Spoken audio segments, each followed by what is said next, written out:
Hey, what's up? Just got back from vocabs. Good time for a quick update. Haven't posted much in the past 6 weeks or so. Hexitas asked me if I've been on vacation. No, just been busy, mainly family stuff. There are some ongoing issues of various kinds in my family. Every few years, multiple disasters strike all at once. I would normally keep all of this to myself, but some of you are disturbingly interested in the tragicomedy that is David Wood's life. And you don't want to just wait for the book. But that's cool. I'm happy to talk. Let's back up to July when we left for a week. We drove to St. Louis for the Myotubular Myopathy Conference. It's about a 17-hour drive each way in an RV. Some of you came to see me at the hotel. One of you brought me a giant iced coffee with 2 espresso shots. Much appreciated. Quick update on the medical stuff. If you're new here, 2 of my 5 sons have a rare genetic disease that keeps their muscles from working. The disease is actually mostly curable now, though the cure is not available. Doctors cured it in mice, then they cured it in dogs. They started human trials last year. Looks like all of the data from the human trials is going to be submitted to the FDA next year to get the treatment approved. If all goes well, the treatment could be available in 2021. That's still a long way off. Some kids aren't going to make it. My kids might not make it. But whatever happens, it will be awesome to cure a disease like this. And once you learn how they're curing this disease, it's really, really cool. Doctors reprogram a virus to go into human cells and splice in the correct DNA sequence in order to correct genetic defects. Once they can do that, there are all kinds of diseases they can fix. Exciting times. After we got back from the conference, Marie had to head back to New York for a funeral. One of her friends, who used to be Reed and Paley's teacher, died of Lou Gehrig's disease. After that, Marie's parents took care of Reed and Paley so that we could drive down to West Virginia, where I grew up. My mom was diagnosed with lung cancer at the beginning of 2018. The cancer was apparently all in her lung, and it was a small tumor. So doctors wanted to cut it out before it spread. But they kept postponing her surgery until she finally got sick of waiting and switched hospitals. We drove to West Virginia for her surgery. This was a year and a half after her diagnosis. The tumor was now bigger than an orange. The doctor said they were going to have to remove a lung. Fortunately, the surgery went better than expected. They only had to remove half a lung. So my mom has 1.5 functioning lungs. You know what's weird? You'd think that if they're going to remove half a lung, it would be like the bottom half of the lung, but they removed half of the lung long ways. So she has a long, skinny lung on one side, but it works.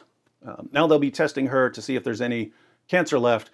They want to start chemo soon, but they're worried that she's too frail for chemo. Kids, don't smoke. It's not worth it. On the positive side, my brother John just learned his lesson and quit smoking. My mom's a recovering heroin addict. We wanted to get her out of that environment in West Virginia, where heroin use has apparently reached epidemic levels. So once she got the drainage tube removed after her surgery, we had my mom move in with us. We had an extra bedroom, which is where Sam or Vocab or Anthony would sleep when they came to record something. But they can take the couch. It's my mom's room now. On a side note, West Virginia is messed up. It wasn't like this when I was growing up. Growing up, I was what's called trailer park trash. I lived with my mom in a West Virginia trailer park. Everywhere you went, there were hillbillies. But back then, hillbillies were just fun. I took my wife to a bona fide West Virginia hillbilly wedding years ago. My brother John was getting married in a field behind a barn. There was a freshly killed pig roasting over a fire. Someone had brought a freshly poached deer as a wedding present. There were 7 or 8 pit bulls on chains. People started passing around jars of real moonshine. The mother of the bride showed up to the wedding with a black eye. Later, a drunken brawl broke out. The brawl was started by the father of the bride. Wild stuff. There was bad stuff, but it wasn't that bad. It was mostly fun stuff, moonshine drinking and butt kicking. Now I go to West Virginia, and if you didn't know where you were, you'd think that you were in an episode of The Walking Dead, because people walk around like zombies now. Heroin, meth.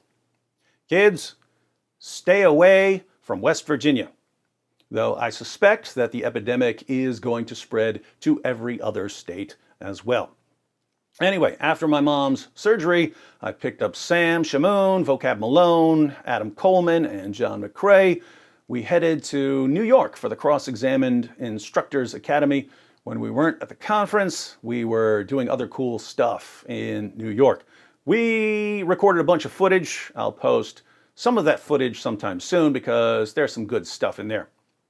On a related note, some of you who sent me money back in July ended up covering a lot of apologetics training for some people who couldn't have afforded the trip otherwise.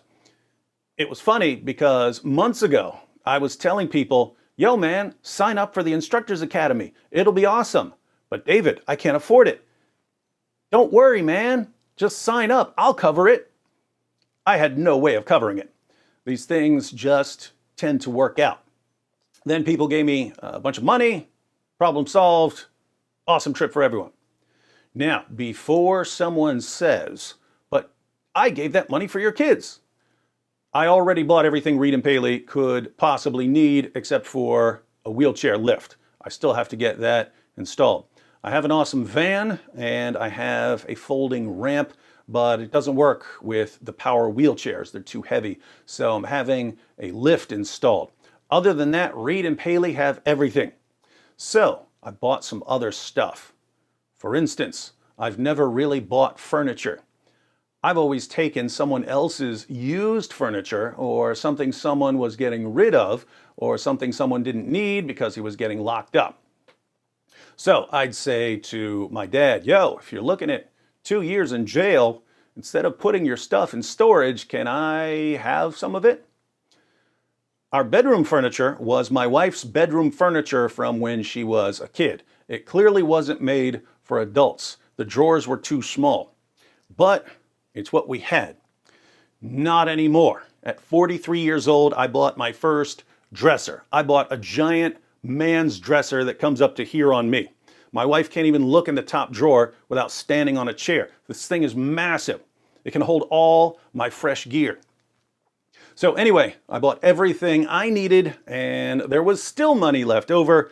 Can't just sit on a big pile of money like that. I'm building an empire here, an online apologetics empire. I don't just want an Acts 17 apologetics channel. I want a network of apologists who can cover every issue that comes up. That's what we're building behind the scenes. All right, so after our trip to New York, my sister-in-law, Brittany, my brother John's wife, was found unconscious and blue. Her sister called an ambulance. By the time Britt got to the hospital, she was brain dead. We all assumed it was because of a drug overdose. She's OD'd before, but they did a blood test at the hospital and she was clean. It was a brain aneurysm. She was 28 years old, brain dead from an aneurysm. They pulled the plug last Thursday and she died immediately. Thursday was also my brother John's birthday. So his birthday is now the anniversary of his wife's death. Here's the rough part now.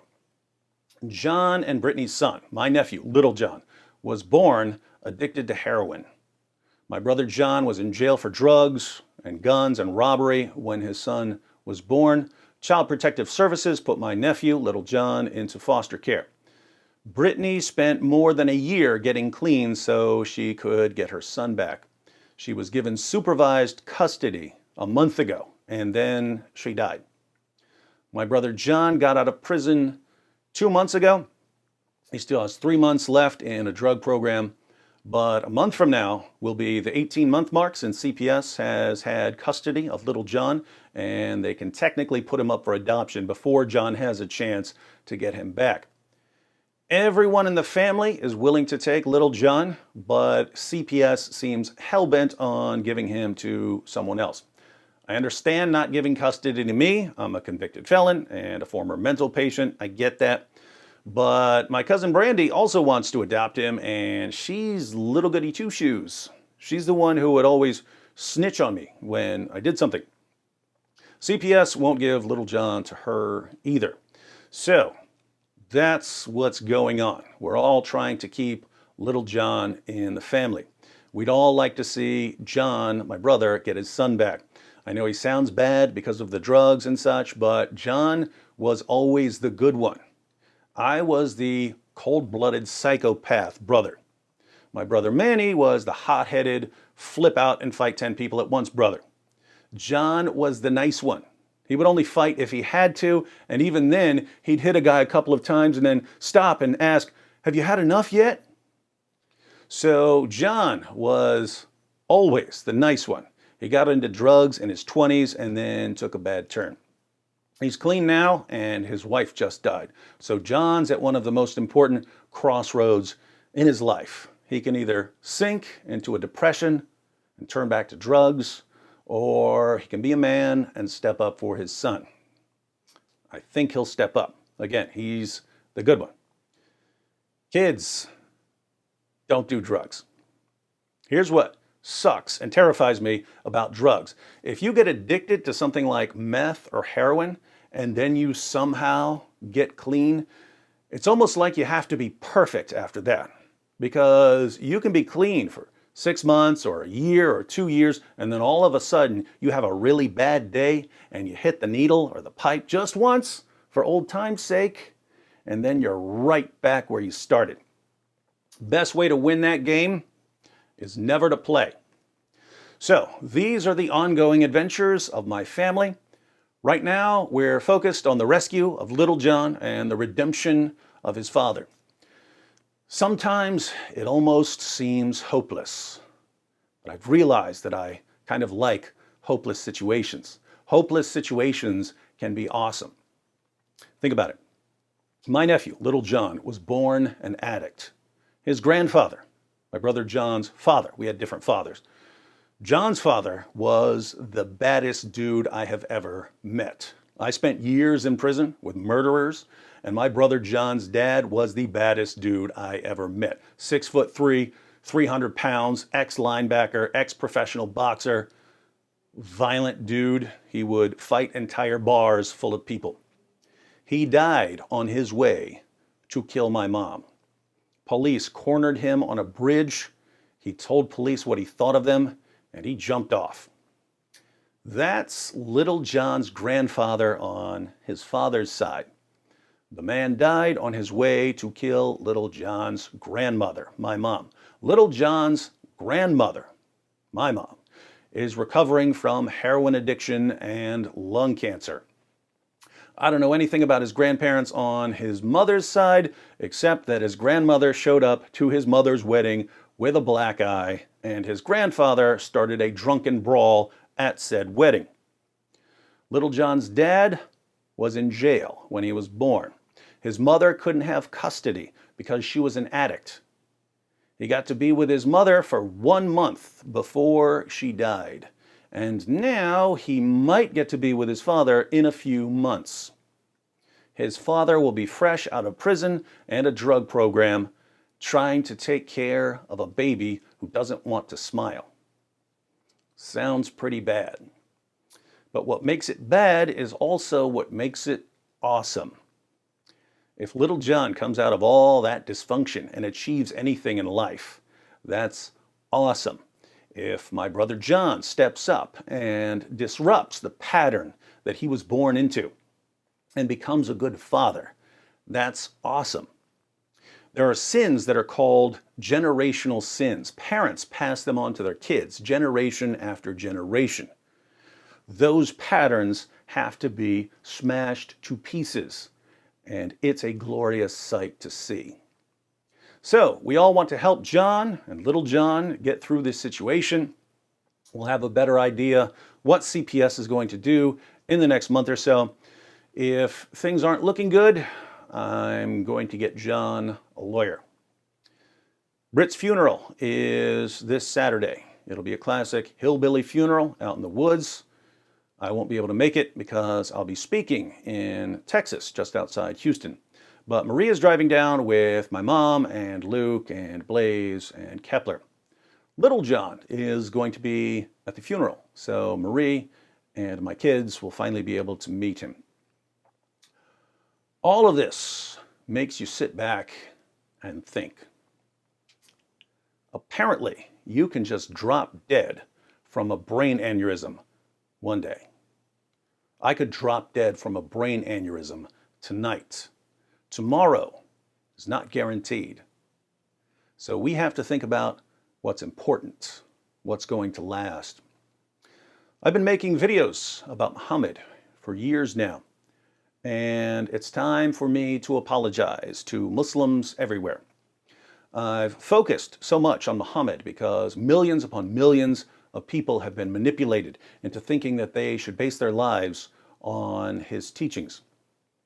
Some have even been manipulated into thinking that the greatest thing they can do in life is to die while killing others for Allah. Someone has to confront Muhammad and his teachings. But who in the world am I? I come from a massively dysfunctional background.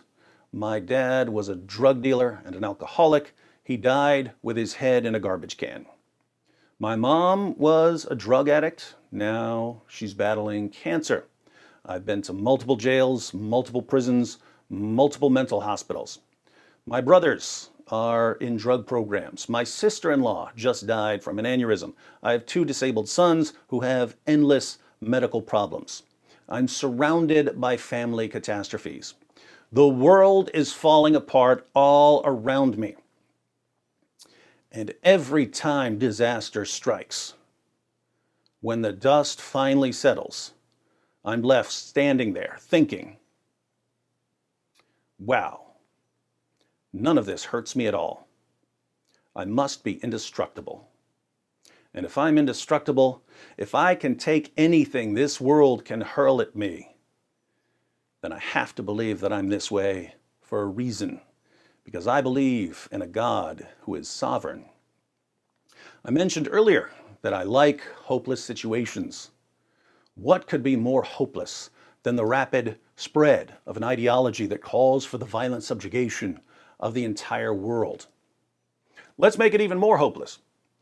If you dare criticize or question this ideology, you're labeled a racist and a bigot by politicians and journalists and educators and entertainers, and you and your entire family will be threatened with torture and death.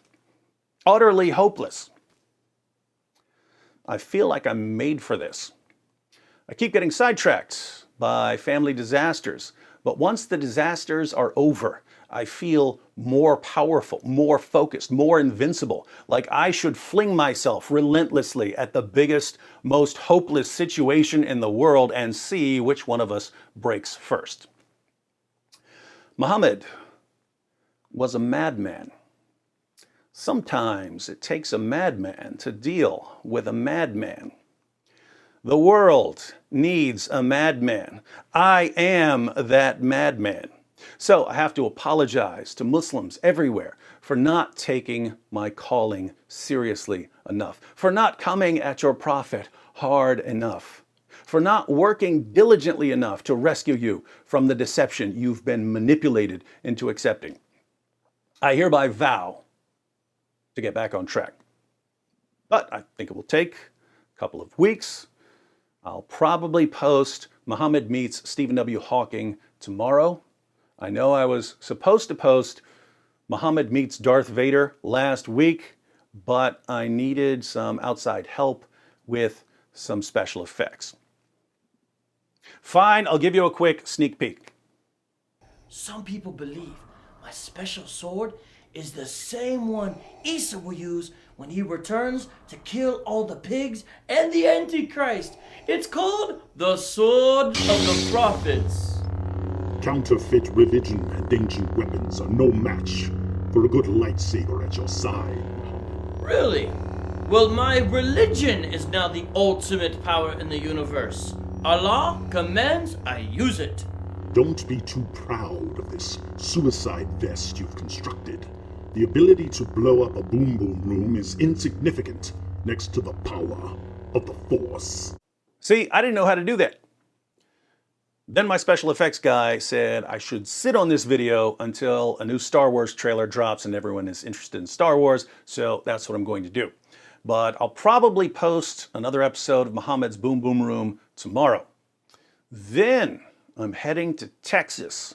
I'll be speaking this Saturday morning, Saturday evening, and Sunday morning at International Bible Church in Stafford, Texas, just outside of Houston. The link is in the description box in case you're in the area. I'll start to get back to classic D Wood in front of the bookshelf videos next week. Then I'll be with Jay Smith and Eddie Del Cor at the Our Strong Tower Conference in California. The link for that is also in the description box. Then my summer travel is over, and the latest wave of family catastrophes will be coming to an end. And when I get back, my Muslim friends, your prophet is mine.